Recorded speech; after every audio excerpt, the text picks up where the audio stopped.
Welcome to this deep dive, crafted just for you, the learner. Hello. Today, we're exploring something, well, really personal. Mm-hmm. It's about how our friendships, our closest ones, can sometimes act like mirrors. Yeah, reflecting back parts of ourselves we might not usually see. Exactly. Think of it as this unique chance for self-discovery. Where those little annoyances, those unexpected reactions to friends. Right. They can actually unlock some pretty surprising things about who we are. So we'll dig into this mirror effect, Yeah, try to understand why certain things our friends do just get under our skin. And what those reactions are really telling us about our own inner landscape. Get ready for maybe a few aha moments along the way. It often starts with that little spark, doesn't it? That irritation. Like what? Give me an example. Well, maybe a friend hesitates too long before making a simple choice. Okay. Or they laugh, I don't know, a certain way, and suddenly it just grates. That sudden kind of inexplicable feeling. Right. It's almost like a little flag, a signal. It's funny because it's rarely a huge deal on the surface, is it? Not at all. Logically, it's minor. They're just being themselves. So why that jolt?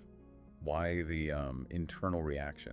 Well, the material we're drawing on today really suggests leaning into that. Pay attention. Instead of just brushing it off like, oh, they're annoying. Exactly. The real invitation is right there in the discomfort. So not focusing outward, like, why are they doing that? But gently turning inward, asking, what in me is reacting so strongly here? That's the shift, isn't it? That's the crucial question, yeah. Which isn't usually our first instinct. No. Much easier to label them, right? Ooh. Typical. Or just get distracted. Change the subject. But there's real value in pausing just for a moment. And allowing yourself to actually feel that irritation without judgment. Yes, just letting it be there, resisting the urge to immediately fix it or analyze it away. Okay, let's make this concrete, like a scenario. Good idea. Imagine a close friend. You're trying to make a simple plan, maybe grabbing coffee. Mm-hmm. Easy enough. But they start with all the questions. What exact time? Is parking okay there? Are there any deals? Uh-huh. Needing every single little detail nailed down. And as you're listening, that initial, maybe mild annoyance, it starts to build, right? Oh, yeah. It can go from just noticing to, like, real frustration. You might even feel that urge to interrupt, just say, look, it doesn't matter, let's just pick something. That sharpness. And often underneath that frustration, Yeah. there's this weird sense of familiarity, a little whisper saying, this feeling, I know this. Ah, right. Which makes you wonder, where have I felt this before? Exactly. And this is where an idea from Gestalt therapy, projection, becomes really helpful. Projection, okay. It's basically how we unconsciously take parts of ourselves, often parts we don't fully own or even like. The hidden bits. Yeah, the hidden bits, the unaccepted bits, and we sort of place them onto other people. Like seeing your own stuff reflected back, but blaming them for it. Kind of like looking in one of those funny carnival mirrors. You see yourself, but it's distorted and seems like it's out there. So back to the friend who needs all the details. Their caution. Mm-hmm. Could that be triggering because it actually touches on my own maybe hidden desire for control? Or maybe your own tendency to overthink, even if you try to act really easygoing. Ah, okay. So I might be projecting my own unacknowledged cautiousness onto them. Precisely. Their behavior pushes a button because it resonates with something inside you that's maybe suppressed or unloved. Wow. So that discomfort is seeing a reflection I haven't quite made peace with. Exactly. So next time a friend really gets on your nerves, pause. And consider. Consider that the frustration might be a big neon sign pointing right back at you. Less about their flaw, more about my hidden landscape. You got it. It really makes you reconsider those past irritations, doesn't it? Totally. What little clues about myself did I miss in those moments? And seeing these reflections, it is uncomfortable, often unsettling. Because it kind of challenges how we see ourselves, or how we want to be seen. Yeah, that image we carefully maintain. And our instinct is often to protect that image. By finding fault with the friend, criticizing them. Or distancing ourselves, judging, dismissing what they're doing, anything to avoid looking inward. Even trying to change them, maybe. Yeah. Make the reflection less confronting. All defense mechanisms, totally natural, but they block understanding. So the alternative path, the one towards more self-awareness. Is to lean into the discomfort? Counterintuitive, maybe. Just be with it. Sit with the feeling without needing it to vanish. And keep asking that key question. What is this reaction telling me about me? And what might we discover? Well, like we said, maybe that cautious friend mirrors your own secret overthinking. Contrasting with the spontaneous image I try to project. Or maybe it's envy. Maybe their planning ability highlights something you wish you were better at. Like, wow, I wish I had that foresight. But it comes out as irritation. It could be. The key, especially at first, is just to stay present with whatever comes up. Resisting the urge to label them, or even judge my own reaction too quickly. Just noticing. What are the thoughts? What are the feelings? What's happening in your body? Like becoming a detective of my own inner experience in that moment. Exactly. Noticing the knot in the stomach, maybe, or the tension in the shoulders.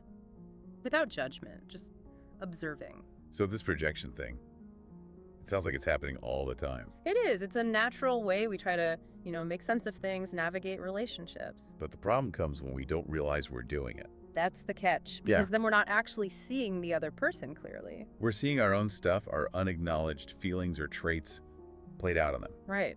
It creates this barrier, this distance. It stops real connection. Both with them and with ourselves. Yeah, we get stuck thinking, it's them, not me. And we miss this amazing chance for deeper self-understanding. That irritation could be a clue. A breadcrumb trail back to ourselves. So, with a cautious friend again, if I can move past the annoyance, Lower the defenses a bit. curiosity might start to bubble up instead. Maybe. Instead of judging, maybe a flicker of understanding. Instead of resisting, maybe connection. Because maybe their caution isn't actually about being difficult. Maybe it stems from care. Wanting things to go smoothly for everyone. And understanding that about them. Can lead right back to self-reflection. Recognizing that same desire for safety, maybe, within yourself. So it's a much more compassionate view for both of us. But it does take courage, doesn't it? Definitely. To shift from reacting to becoming aware. From projecting to owning. It means being willing to face those uncomfortable bits of ourselves. Being vulnerable, really. Absolutely. But the freedom on the other side of that, it's significant. Seeing people as complex, reflecting all sorts of things, including parts of us, it changes how we relate. Okay, so let's pause and think about our own lives, our own relationships. Yeah, take a moment. Who pushes your buttons? Which friends, maybe family members, consistently trigger a strong reaction in you? Those are the relationships holding the gold, so to speak. The ones with the richest learning potential. Maybe it's that super spontaneous friend, the one whose lack of planning makes you anxious. Their freedom might feel, irresponsible? Yeah, and maybe that highlights my own feeling of being too constrained, a secret wish to break the rules sometimes. Or what about the relentlessly optimistic friend? The one who always finds the silver lining. And their positivity feels naive, almost annoying. And perhaps that reveals your own underlying fears, your own doubts about things working out. So these strong reactions, the sources frame them as gifts. Strange gifts, maybe. But gifts nonetheless, they show us where we're stuck. Where we're hiding parts of ourselves or feeling incomplete. So that irritation isn't just noise, it's an invitation. An invitation to explore those shadowed parts we've pushed away. Exactly. Lean in when you feel that strong pull. Ask, what's this showing me about me? It's like the mirror isn't just surface level. It's showing deeper stuff waiting to be seen. And integrated, yeah. Now, what happens after that initial reflection? Because these reactions, they have roots. They don't just pop up randomly, they connect to older patterns, right? Patterns linking past experiences to present relationships, even hinting at the future. It's often about echoes from the past, isn't it? Unfinished business. Unmet needs, unresolved conflicts, things we haven't fully processed. And you mentioned the Gestalt cycle of experience. Sensation, awareness. Mobilization, action, contact, withdrawal. It's a natural flow. Like feeling hungry, realizing it, making food, eating, feeling satisfied, moving on. Right. But interruptions in that cycle, they can leave parts of us stuck. Like if you feel the hunger but don't act. Or act but don't feel satisfied. Exactly. Something feels incomplete, left hanging. So back to the cautious friend. Their behavior might trigger us because it taps into one of those interrupted cycles. Possibly. Maybe their meticulousness reminds you unconsciously of a critical parent from childhood. Someone who demanded perfection, maybe? And that experience created an internal pressure. So now, as an adult, you instinctively resist anything that feels controlling. Even if the friend isn't actually trying to control you at all. Right. But just resisting it in others doesn't mean you've resolved it in yourself. It doesn't lead to integration, it keeps things fragmented. So the prompt for you, the learner, is to consider the origins of your triggers. What early experiences shaped these patterns? Like carrying around old scripts that get activated by certain cues. Precisely. And when that happens, the first instinct is often avoidance, like we said, telling stories. Oh, they're just difficult. They always overcomplicate things. Narratives that protect us from the uncomfortable feelings. So keep us stuck in the pattern. Think about it. When that cautious friend lists the risks, what happens inside you? Do you feel judged, inadequate, exposed maybe? And paying attention to the body signals here is key too, right? Absolutely. That tightness in the chest, tense shoulders, heat rising, those are direct clues. Phenomenological awareness, you called it. Yes, just noticing the present moment experience. Thoughts, feelings, physical sensations, without judgment. Every reaction has information. Slow down. Tune in. And look at the stories you tell yourself about the friend's behavior. Are you framing it as a flaw, a weakness, a Right. threat? Because how I frame it shapes my entire response. And often, those stories are rooted in avoiding something within ourselves. It feels unsafe to acknowledge certain traits. So the alternative is curiosity again, asking, what am I protecting myself from right now? Which brings us to the shadow self. Those parts we reject or ignore. The qualities we dislike in others might be lurking in our own shadow. And the cautious friend might trigger that shadow. If you value spontaneity, caution is its opposite, something you reject. Or if you value caution, maybe extreme spontaneity feels threatening. But rejecting these qualities doesn't make them vanish. They linger, influence us unconsciously. In our reactions, our dreams, our fears. And the paradox is, the more we deny them, the more power they hold. Leading to those intense reactions, or sometimes even weird admiration for people who embody what we suppress. So the trigger is an invitation to turn towards the shadow, to ask, what is this reacting part of me? What does it need? Maybe my reaction isn't about hating caution, but about my own need for safety. Or maybe a longing for the very spontaneity I seem to be criticizing in them. It's about acknowledging these hidden parts are real. They deserve to be seen. Which leads to this idea of contact, really meeting the present moment. Fully meeting it without the usual defenses up, that's where growth happens. But it's hard, especially with difficult emotions. So we retreat. We shield ourselves. We rationalize, we blame, we project. Short-term survival tactics, maybe. But they prevent us from truly living, from truly connecting. So the practice is staying present with the irritation. Observing it build without trying to stop it or fix it, feeling it, breathing into it. And taking responsibility, owning the reaction. Shifting from, they're making me feel irritated, to, I am feeling irritated, and maybe this connects to something in me. That ownership. It's not about blame, is it? Not at all. It's about shifting from blame to understanding, from feeling like a victim of their behavior to recognizing your own response. Their caution isn't inherently good or bad. My response is where the learning is. Exactly. And that friction, that tension, it can be the very thing that sparks growth. You mentioned the saying, awareness itself is curative. Recognizing the patterns, the projections, the defenses, that's the huge first step. But awareness alone isn't quite enough. Right. We need to engage with it. Yes. And that friction is the signal, showing us where to engage, where the growth potential lies. Relationships have that push and pull. Even the awkward bits hold potential. So stay with the triggered feeling. Ask, what's this teaching me? Trust the answer will unfold. Friends as mirrors, teachers, showing us the parts we fear. So maybe we can take just a moment now. For you, the learner. Yeah, a quiet pause. Reflect on the people in your life. Who challenges you? Who inspires you? What do they reflect back? Just allow whatever comes up. Feelings, questions, no judgment. It's that openness that allows transformation. And then sometimes a turning point can happen.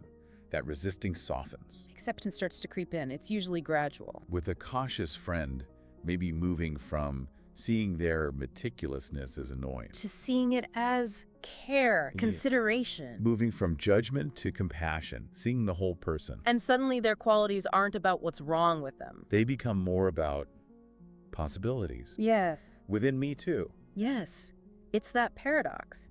Accepting it out there opens the door to accepting it in here. The rejected cautious part of me finally gets heard. seen as maybe a protector. Exactly. And this acceptance helps complete those old, unfinished cycles. The unresolved stuff from the past that keeps us stuck. That friend's behavior might be inviting you to resolve something old. That childhood criticism, that fear of risk. And closure comes through presence, staying with the discomfort long enough to understand its need. Whether that need is acknowledgement, validation, or just being felt fully. And when that happens, the tension dissolves, the irritation softens. Often replaced by clarity, understanding, peace.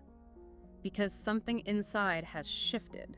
Moving from avoidance to engagement, fragmentation to integration. And the ripple effect of this inner work, it changes our relationships. Our personal growth heals our connections. Those internal patterns we project, they shape everything. How we connect, communicate, love. So with the cautious friend, instead of impatience. Maybe genuine curiosity.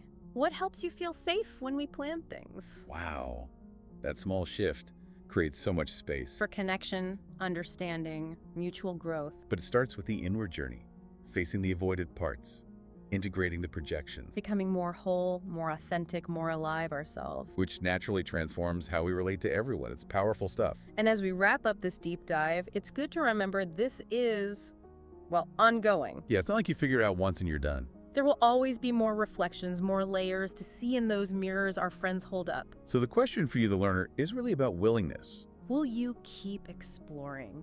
Keep sitting with the discomfort when it arises? Or maybe sometimes retreat to the familiar. There's no right or wrong here, just choice. The ongoing dance of self-discovery. So take a moment with the insights from today, the patterns you noticed, the questions still lingering. Acknowledge any weight from uncovered truths, but also the lightness of knowing you're not alone in this.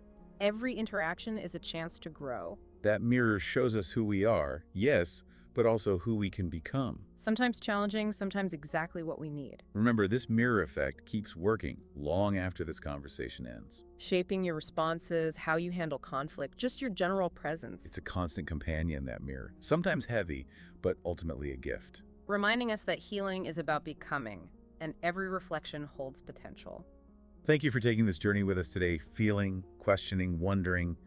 The answers you seek are within you. The mirror is waiting. What will you see next?